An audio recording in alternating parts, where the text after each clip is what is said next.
സൗദിയിൽ വന്നിട്ട് ഞങ്ങളുടെ ബക്കറ്റ് ലിസ്റ്റിൽ കയറിക്കൂടിയ ഒരു സാധനം ഇന്ന് ഞങ്ങൾ അൺലോക്ക് ചെയ്യാൻ പോവാ. പിന്നെ എനിക്കറിയാം കഴിച്ചവർക്കൊന്നും കൂടുതൽ ഇൻട്രോൻ്റെ ആവശ്യമില്ലാന്ന്. നാട്ടിൽ നിന്ന് വേറൊരു ടാഗിൽ ഈ ഒരു സാധനം കഴിച്ചതുകൊണ്ട് ആ ഒരു എക്സ്പെക്റ്റേഷനിലാണ് പോകുന്നത് കേട്ടോ.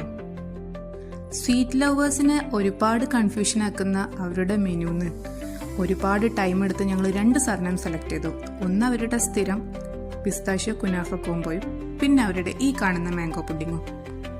ബീലബാൻ, ബെലബാൻ, അങ്ങനെ സൗദിയിൽ ഇതിനൊരുപാട് പേരുകളുണ്ട് കേട്ടോ. ബൈ ദ ബൈ, ടേസ്റ്റിന്റെ കാര്യത്തിൽ കടന്നാലേ മാംഗോ ഒരു നോർമലായിരുന്നു, പക്ഷെ പുഡിംഗ് ഒരു രക്ഷയുണ്ടായിരുന്നില്ല. പിന്നെ ഈ കാണുന്ന ഐറ്റത്തിന്റെ കാര്യം ഞാൻ പറയണ്ടല്ലോ. ഇത്രയും റിച്ചില് പിസ്താഷ്യോ സോസ് കാണുമ്പോൾ തന്നെ നമുക്കിതിന് റേറ്റ് കൊടുക്കാം. ഈ 2 ഐറ്റവും ഇത് കഴിക്കാത്ത എല്ലാവർക്കും മസ്റ്റ് ആയിട്ട് റെക്കമെൻഡ് ചെയ്യുന്നു. അപ്പം ഞങ്ങളിത് കഴിക്കട്ടെ കേട്ടോ. അപ്പോൾ വീണ്ടും ഒരു വീഡിയോ ആയിട്ട് വരും വരെ ടാറ്റാ.